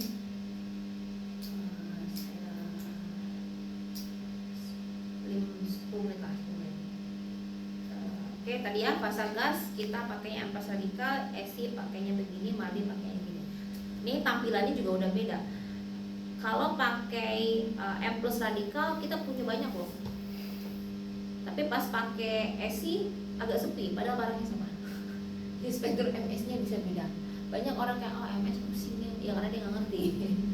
Kok beda sih sama yang ini? Ya alatnya juga beda gitu. Bukan alatnya beda ESI TOF ini sama itu beda, bukan hanya itu, tapi juga mesinnya juga beda, yang satu EI, yang satu ESI. Oke, ada nggak yang ditandem? Ada GC, MS, LC, MS itu tandem. Kemarin ada yang WA saya, Bu, saya mau sampel GCMS buat GCMS. Saya bilang nggak ada GCMS Pak, kita adanya MS. Oh, LCMS. Bilangin MS aja, dia malah mikirnya LCMS. Jadi berarti dalam otak dia MS itu cuma 2, GCMS sama LCMS. MS-nya tuh dia nggak tahu gitu. Jadi saya bilangin lagi, enggak Pak, kalau LGC sama LC itu ada kromatografinya, kita nggak ada kromatografi, hanya MS-nya aja. Berarti Bapak harus punya murni, karena saya tidak akan menganalisis dari kromatografinya. Tuh. Sampai aku jelasin, padahal dia itu mahasiswa S3 rasanya. ada di LC CMS. Saya jadi nyari beneran. Saya udah balas belum ya? UMS ya? Universitas Muhammadiyah Surakarta. Terus saya jelasin, oh nggak bisa, oh iya terima kasih J. Kalau saya punya sampel mau tahu jenis flavonoidnya apa pakai fraksi, bisa pakai MS. Nah ini orang-orang yang udah pengen tahu ini ada sampel isinya flavonoid apa. Emaldi. Iya pakai Maldi, itu pun library-nya harus library yang memang bahan alam ya. Berarti kalau misalkan kita mau isolasi nih Bu dari tumbuhan yang jurnal itu udah ada gitu, bisa langsung bahan mentahnya juga Bisa, tapi ada metode untuk validasinya lagi ya. Kita nggak bener-bener mentah-mentah kayak ChatGPT langsung terima aja gitu, nggak. Sama ya, Mas juga tembak tadi Pak Nizar. Kalau kayak gitu Pak Nizar S3-nya mudah banget, itu praktikum namanya. Apa, oh udah selesai, tulis aja, lulus dia S3. Kan kayak gitu. Ada tahap-tahap yang harus dia cek lagi kan, dia harus validasi lagi. Benar nggak itu library dia nunjukin itu. Terus ada noise nggak? Terus ada false nggak di situ? Siapa tahu itu artefak dan sebagainya. Bisa jadi pas ditembakin lasernya si Maldi justru pecah si itunya, senyawanya, dan yang terdeteksi ada pecahannya, padahal senyawanya awalnya di tumbuhan itu nggak pecah, itu kan artefak penting. Nah itu banyak yang harus divalidasi dan kerjaan itu nggak mudah. Satu gelar dokter Belanda kan itu si Wanisa buat cuman tahu metabolis sekunder yang ada di kanabis pakai Maltitol. Gitu. Kalau GC gimana? Ini GC yang mirip juga sama LC ya, sama-sama kromatografi, tapi yang kalau GC ya kita punya atau LC punya waktu retensi kan. Nanti kalau misalnya senyawanya ada dua, misalnya kayak ini kan ada dua senyawa, nanti si puncak ini diklik masuk ke MS, ini spektrumnya. Puncaknya ini satu senyawa yang lain diklik, ini MS-nya. Itu di CMS atau LCMS. Jadi dari LC, katakan LC ada 3 puncak, berarti kan 3 senyawa tuh. Udah belajar HPLC sama GC belum? Pernah nggak dulu? HPLC tuh kalau kita injek dia akan tunjukkan banyak puncak-puncak kan. Nah itu tuh menunjukkan puncak-puncak itu ada berapa senyawa. Kalau senyawanya 1 ya puncaknya cuma 1 gitu. Kalau senyawanya 3 puncaknya 3. Sumbu X-nya adalah waktu retensi. Jadi menit keberapa dia keluar. Yang atas itu absorban. Berapa absorban, karena kan detektornya pakai absorban. Nah GC juga sama. Cuma saya nggak pernah kerja GC. Saya pernah kerja sama LC. Nah kayak gitu. Nah tadi 3 senyawa gitu atau ini ada 2 puncak kan, 2 senyawa. Diklik ini nanti dia masuk ke sistem MS, keluar spektrum MS-nya. Senyawa yang ini diklik, keluar MS-nya. Gitu loh GC MS LCMS tuh. Yang tadi UMS minta tuh yang kayak gitu. Dia pengen tahu ada misalnya ada 10 pik. Masing-masing tuh dia pengen MS. Nanti dia harapannya dia tahu ini C berapa, H berapa, O berapa. Oh ini adalah flavonoid. Oh ini adalah isoflavon. Gitu-gitu dia inginnya. Cuma kan itu PR-nya banyak. Itu satu gelar ini. Kalau dia kasih ke kita, dia kerja apa? Saya dapat gelar. Iya nggak sih? langsung dapet. Justru itu ininya dia, yang gitu-gitu tuh jangan dikasih jadi layanan, tapi dia kerja yang dia pegang MS-nya langsung, dia injek langsung, kerjain sendiri. Harus kayak gitu. Saya pernah berantem sama dosen Aceh, sampai sekarang masih ketemu di himpunan. Tidak teguran, lebih kepada saya malas kalau saya orangnya gampang sih. Jadi dia tuh mah, saya ya tadi kayak tadi mirip sampel Bu, terus saya terangkan salahnya, saya menerangkan. Kalau gitu saya nggak nerangin. Saya bilang Bu, ini bisa CMS, ada kita memang CMS, tetapi ini hanya untuk peneliti yang kalangan terbatas, karena dia harus pegang dan dia running sendiri gitu. Loh, saya kan juga bagian dari himpunan. Ini bukan masalah himpunan bukan himpunan, itu tuh kerjaannya kayak apa enggak gitu. Bukan berarti dia anggota himpunan kimia bahan alam terus sesuatu ya, intinya mah tipe gimana sih kalau bos-bos yang sudah ini taunya pengen beres, terus lihat bawahannya nggak kelar apa, dia lihat kerjanya tuh sekompleks apa, sampai saya akhirnya nyerah berdebat dengan orang ini dosen ya. Saya kasih ke Pak Yana, saya udah nggak sanggup. Saya kalau udah yang nggak sanggup gitu saya balikin ke Pak Yana, karena kan udah diem tuh kalau udah kayak gitu. 2 kali berantem tuh sama yang Aceh, satu lagi sama ITS. Ada satu ITS tapi bukan kimia atau farmasi, tekniknya, berantem juga. Saking keselnya saya itu agak keceplosan, biasa darah muda ya, karena ya saya udah ngomong gini dia nggak terima, saya ngomong gini nggak terima. Lebih kepada debatnya saya tuh bukan saya merendahkan dia, tapi lebih kepada Bu ini di lapangan itu prakteknya nggak kayak gitu. Kayak tadi ini nggak diinjak aja bisa kayak gitu loh puncaknya. Padahal udah kita cuci bersih, kenapa? Pikuram suku pangkat 12 saking sensitifnya itu puncak tuh bisa muncul. Tapi kalau kita injek sampel kan baru dominannya keluar gitu loh, maksud saya. Itu pun dengan konteks dia mudah mengion. Saya punya senyawa sampai saya S3, dia itu NMR sudah fix, murni, bagus, saya sudah yakin senyawa itu. Pas di MS gak keluar sinyalnya. Kenapa? Karena dia miskin sama kromofor atau gugus yang bisa tempat dia protonasi. Kan kita punya esitov. Jadi mau nggak mau kayak oksigen itu OH, jadi metodenya itu OH-nya itu kalau ada OH ditempelin H kan, jadi dia terprotonasi kan. Jadi OH2 O-nya plus kan. Muatan itu yang kemudian dibaca sama MS. Masalahnya senyawa saya itu sangat nonpolar sehingga miskin sama molekul-molekul yang mau nangkepin si H tadi. Sebetulnya saya tuh tidak boleh pakai esitol, saya harusnya pakai CI. Tapi kan saya nggak dapat link untuk bisa siaran itu. Jadi waktu itu saya S3 susah untuk siaran kemana, kesini penuh, sini penuh. Padahal punya MS, tapi sampelnya nggak bisa, nggak muncul misalkan. Itu teh udah murni dan saya nggak tahu. Apalagi yang orang itu bahkan nggak tahu sampel itu apa. Jadi saya tuh nerangin ini susah. Akhirnya saya cuman seala kadarnya dan sesingkat yang adalah orang ini mah pasti nggak ngerti. Dia hanya mau mendengar apa yang dia dengar. Saya jelasin ini cuma bisa kayak begini. Ini karena kita kuliah, saya bisa ngomong panjang lebar 2 jam. Itu pun ini baru pengenalan, belum ngajari baca lagi. Itu kan. Nah itu akhirnya kita berantem. Dia sampai ngomong ke Pak Yana, pada dosen muda loh, bilangin pegawai bapak itu bersopan. Kayak gitu. Oh saya kayak saya ngomong Pak Ceo atau kayak saya sama. Jadi mendidik. Jadi maksudnya jadi sekarang saya tuh kalau ngeliat yang WA gitu udah saya nggak tanggepin lagi. Kenapa? Males gitu. Kadang kalau dikasih tahu tuh ngeyel.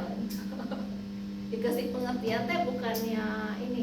Mungkin cara penyampaian saya yang nggak bagus bisa jadi sehingga dia tersinggung.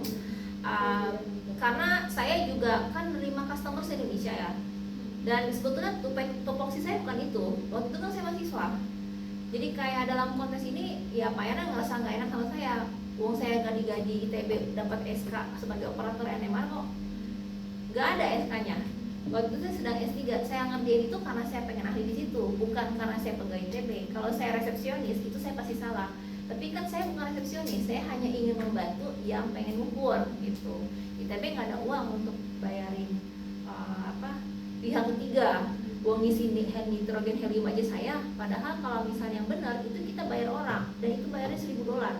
13 juta saat itu kursnya di 13 ribu ya. 13 juta itu harusnya saya sekali ngisi, setahun saya ngisi 4 kali. Kan berarti saya normal digaji 60 juta dong. Tapi kan saya nggak dapet itu. Jadi dari satu sisi ya Pak Yana juga nggak bisa marahin saya karena saya kasar sama orang lain, karena saya udah terlalu lelah gitu untuk ngurusin yang gini. Wong saya sampai pindah rumah kok dicembelit, masuk rumah sakit saya tipes 2 minggu, pegang NMR sama MS sebulan saya ada ratusan, dua-duanya itu yang bikin saya jadi kolaps gitu. Tapi ya belajar banyak sih, jadi saya oh ini masa kayak ini, jadi lumayan lah berbanding lurus dengan ilmu yang saya dapetin. Memang capek banget. Kalau bukan passion nggak akan sanggup. Beneran. Kalau kalian nggak passion di situ akan lelah dan kalian akan mengeluh, wah kerjaan saya sakit jiwa ini mah tidak masuk akal, kena mental pasti. Jadi kalau nggak gara-gara passion, saya rasa nggak. Itu yang bagusnya almarhum. Dia itu ngelihat saya udah, pas saya udah nggak sanggup, dia tetap paksa. Karena siapa lagi kalau buat kamu? Nggak ada lagi yang mau nanggung beban seberat itu. Ya yang bikin saya drop kemarin pas saya meninggal kan itu. Wah benar, berarti dia benar pegang saya karena mungkin dia sudah punya feeling juga. Kalau dia nggak ada, siapa yang akan maju untuk hal-hal yang kayak gini. Sampai sekarang masih saya pegang 4 SKS. Harusnya kita combo nih, tapi saya masih belum dapat satu lagi siapa, karena adik kayaknya nggak terlalu interest di situ. Edwin saya masih belum lihat, jadi ini masih saya yang pegang. padahal ini krusial kuliah ini teh, jadi agak-agak mengkhawatirkan. Jadi saya harap sih kalian bisa jadi tunas-tunas lah nanti di tempatnya masing-masing tuh diajarin yang gini-gini teh. Ya untuk masalah karakter agak susah ya, ini saya memang sudah pusing aja. Kayak sih kalau ketemu himpunan tuh, oh bapak yang berat sama saya, oh ibu jadi itu mereka udah hafal itu sama saya, sama Bu Elvira, sama Songong dan ini, tapi mereka harus akui saya benar gitu. Yang paper tadi aja saya debatin, ini kenapa paper penulisnya kayak gini, kan bikin malu aja. Wah itu ya orangnya juga ya ini ya nggak secara kasar sih, maksud saya ini kayaknya papernya agak-agak ya. Masalahnya saya di volume yang sama, belum mana papernya Ini iya kan dia sendiri yang bilang kalau dia mau pakai EasyTOLF, Sevo G2 SQ TOLF ini 13 miliar, kita punya yang sama tapi Sevo yang 3 ya, Sevo 3 generasi 3 Waters punya ini sudah high res. Dia kan nggak bilang pakai EI, lalu kenapa dia nyatakan M radikal? Ini coba, ini kan M radikal 32579 padahal pakainya ini. Nah saya kan jadi ragu dengan strukturnya dia. Wah nggak benar ini mah, dia nyocok-nyocokin aja. Pas saya baca NMR-nya juga saya lupa ya, saya kalau lingkar 161 kayaknya itu yang saya ragu untuk misalnya NMR-nya. Harus baca lagi. Ya berarti NMR-nya juga saya nggak percaya gitu. Intinya apa, udah dosa berjamaah ini, tapi bagus selalu dijadikan contoh setiap kuliah. Sebarkan aibnya. Selalu dijadikan contoh yang ngawur, karena yang bagus banyak, nah yang kan ngawur gak banyak. Berarti real ada yang ngawur, Ada sampai publish volume yang sama sama kita lagi, kesel aku upayanya. Kisah tuh Ini Natural Product Sciences, Natural Product Sciences itu di Simango ketiga kali ya. Saya nggak, tapi waktu itu dia Q2, rasanya sekarang udah turun.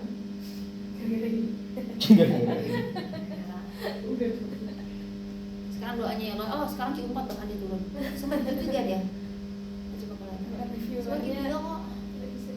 Sekarang doanya ya Allah jauhkan aku dari paper-paper ya. Salah. Dan jangan sampai saya melakukan hal yang sama itu juga sih. Istighfar bersifat tinggi hati sekali.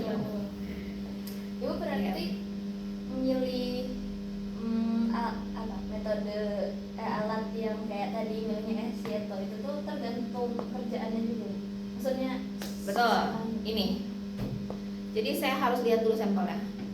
Sampelnya padat, cair apa gas. Ini enggak saklek sih sebetulnya, tapi bisa jadi pegangan. Kalau saya akan nanya dulu, ini sampelnya berapa boiling point-nya misalnya. Kalau boiling point-nya di atas 300 atau 260 itu nggak bisa pakai GC.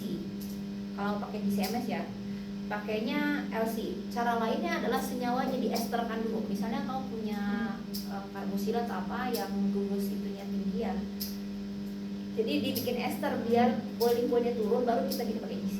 Mau nggak mau digituin dulu. Bu Vivi rasanya bisa pakai minyak Harda Jaya nggak GCMS, bilang berapa boiling point di atas? Ya dari 300 ya nggak bisa, ini mah diesterin aja dulu. Tapi kan nge-esterin PR buat mereka. Wah berarti perlu apa? Malditol. Pakai lah Malditol dalam keadaan kayak gitu. Cuma kita nggak punya. Jadi gas itu pun dilihat apakah dia mau masuk GC atau mau langsung boleh. Kalau ini kan dia panahnya kalau reservoir inlet itu langsung ya. Itu bisa pakai EI, FI, CI oke. Modenya analisisnya, mode ionisasi. Kalau liquid itu cair, kita lihat high volatile atau low, tadi boiling point-nya tinggi atau rendah. Kalau tinggi kemungkinan ya ini break lagi ya, bisa dua-duanya. Direct drop. Kalau high jangan masuk ke GC langsung. Kan makanya ini kayaknya putus-putus ya, harus ada fitur tambahan ya, entah tadi ada mungkin konfigurasi alat yang terbaru bisa, tapi harus tambahin ini Bu, nambah lagi 1M boleh, atau mungkin ada perlakuan sampelnya saya nggak tahu. Tapi kalau saya sih nggak akan pakai.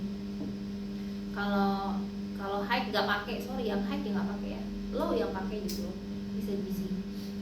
Nah untuk solid sebetulnya sampel yang paling sering kita sebut solid. Lihat kelarutannya. Kalau pelarutnya itu miskin sama gugus yang kayak OH gitu ya, N atau apa, NH, itu berarti kan cenderungnya non polar. Sebetulnya pakai ESI itu nggak cocok. Kenapa? Buat nempelin H-nya susah. Nah ini nih, nempelin H-nya susah. Itu pakainya si I yang tadi plus radikal. Tapi kalau punya enakan ya pakai ESI. Kalau punya beberapa AOH, coba aja running masukin asam format. Kalau dia kebaca berarti bisa. Kalau kebaca kemungkinan bukan begitu yang cocok. Saya kurang banyak sampel yang masuk ke kita dengan beragam tuh kurang. Kita lebih kepada trial error pas di lapangannya. Cobain aja tambahin asam, gambar aja dulu siapa tuh jadi dapat. Kalau nggak dapat kayak Yusuf bilang, Bu saya udah 5 kali nyoba nggak dapat, berarti memang nggak bisa dia terionkan meskipun itu bagus murni dan banyak masanya. Kita ngomong customer nggak dapat Bu ionnya karena ya tadi nempelin Na, nempelin K, nempelin AG, H tuh nggak ada yang bisa. Di negatif juga ini kan bisa dihilangin H-nya. Nah ini juga baca kan, intinya MS itu terionkan dulu yang kebaca, bukan yang netral, yang terionkan. Kalau positif gagal ya coba yang negatif, H-nya dibuang, kasih amonia, nanti dia keluar H-nya, kita dapat yang negatif. Jadi M min H negatif. Kalau nggak dapat ya berarti nggak bisa. Jadi pada endingnya sih pas di lapangan jadi trial error, cobain aja tambahin asam format, lihat tipe udah positif dapat nggak sinyal itu. Tapi kalau nggak ada ion-ion yang gugus fungsi yang dia bisa nempelin itu susah. Kayak tadi saya sampel itu susah. Contohnya gini, ini kita punya sampel nih padatan ya. Cek larut dalam aseton. Kalau dia larut, oke, bisa dipakai ESI. Kalau misalnya dia larutnya dalam N-hexan, berarti kan sampel non polar. Kayaknya harus pakai EI. Atau mau pakai GC, di GC kan dulu juga bisa, GC EI. Nah titik didihnya kurang dari 250. Bisa untuk senyawa polar tapi harus dibuat turunan ester atau ether agar titik didihnya turun. Misalnya senyawanya itu polar. Nah polar tapi polarnya yang ini ya, yang apa, titik didihnya tinggi tapi dia pengen pakai GCI. Anggaplah dia nggak punya ESI gitu, kan ESI mahal. Dia punya EI tapi senyawanya polar. Nah itu susah karena titik didihnya bisa tinggi kan, ikatan hidrogen jadi dia tinggi. Nah itu harus bikin ester atau di etherkan boleh, baru dia titik didihnya turun baru bisa masuk ke alat. Larut dalam aseton, metanol, air asetonitrit kita bisa pakai LCMS. MS-nya bisa esitol. Untuk sampel yang tidak terionkan dengan ESI bisa gunakan FTCI kayak steroid atau EI, sini FTCI dan EI. Nah, steroid ini susah kalau pakai ESI. Steroid itu molekul besar non-polar, miskin sama yang chromophore kayak gitu. Jadi ya dia harus pakai mode yang lain, FTCI. Ya ini singkat ceritanya, gas bisa pakai ini, larutan pakai ini, fase padat pakai ini. Jadi tergantung, ini jam terbang sih. bisa menganalisis gini kan. Karena saya juga kasih saya waktu buat saya cari dulu kemungkinan dia bisa apa enggak dengan MS kita. Jadi belum tentu juga mulai MS bisa diukur, mesti dilihat dulu barangnya. Makanya kita suka nanya strukturnya apa. Wah ini mah nggak bisa steroid, suruh dia pakai aja. Oh kenapa? Disangkanya nggak mau terima. Alat kita nggak bisa. Paling gampang jawabnya apa? Rusak pak. Saya mau jawabnya gitu aja. Udah males. Rusak pak, lagi maintenance gitu aja. Padahal nggak bisa sebenarnya. Karena kalau diterangin agak ini. Kecuali dia datang saya terangin. Ini nggak bisa, ini harus pakai mode gini. Oh maaf, saya mungkin terus, jadi kenapa dia baru bisa kebaca itu kalau bentuknya ion? Oke. Di sini tuh sistemnya kalau ingat yang Darmstadt tadi, itu kan ada jalur yang harus dia lalui kan. Nih, di sini tuh ada magnet. Kalau netral mau gerak gimana dia akan cicing aja. Gitu. Kan namanya magnet tuh kalau ya ini kan ya ini ada sistemnya. Betul ada banyak tipe tadi orbitrap, diputor dan sebagainya. Itu nanti kita lihat lebih detail per seksi. Cuman intinya kalau netral dia nggak kemana-mana, diem di situ aja. Yang bikin dia bisa seng gerak itu karena dia punya ion. muatan. Kalau dia punya positif digerakin sama yang negatif, kalau dia punya negatif nanti digerakin sama yang positif gitu. Makanya pas di EMS itu diklik mode positif, diklik mode negatif, itu mengaktifkan yang mana yang di on kan, magnet yang muatannya positif kah atau yang ini. Terus saya bilang magnet tuh bisa juga arus listrik ya, kan arus listrik bisa positif bisa negatif. Karena di sini ada juga metode yang magnet, jadi ngomongnya magnet, paling gampang ngomongnya magnet. Yang ini nih, kan saya ngomongnya magnet tadi tuh. Tapi kalau ini ya listrik, kalau yang ini ya yang lain, gitu. Ada metodenya masing-masing. Itu cara pengiyalannya beda-beda. Tapi dia harus bermuatan. Kalau tadi positif radikal itu bukan yang radikal yang gue baca, yang positifnya justru. Nanti kita bahas lagi pas bagian ngebahas tentang skema apa ya? Hilang.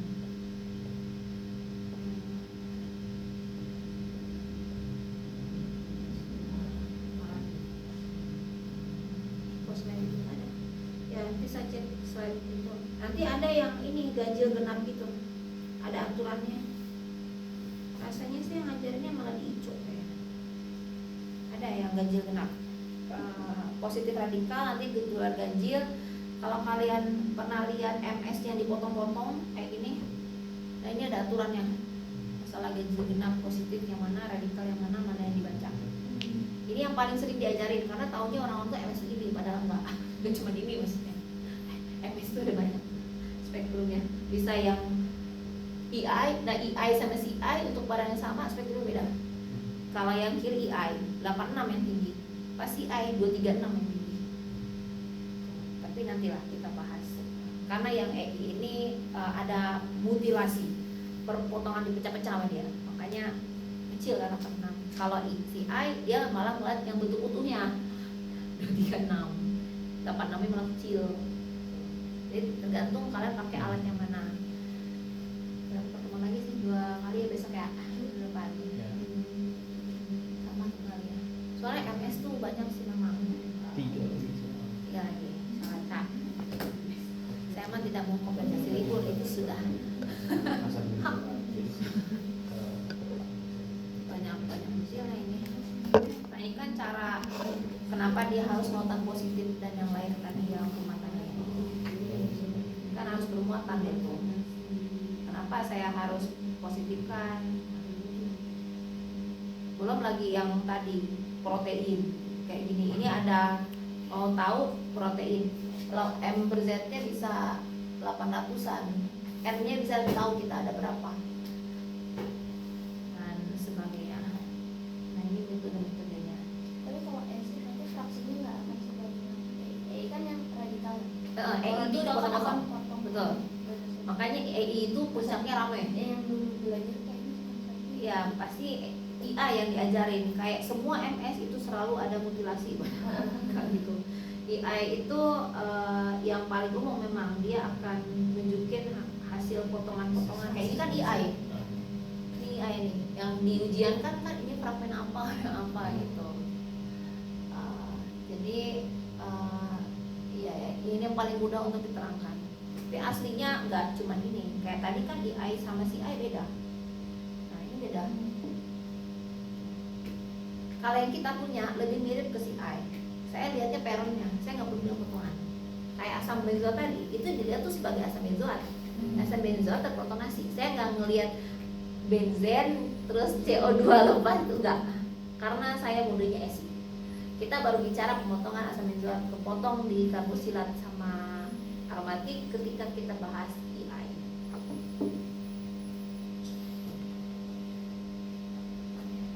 Udah ngomong kan jam 11? Oke, jadi kita sambung lagi minggu depan. Ya minimal sudah tahu.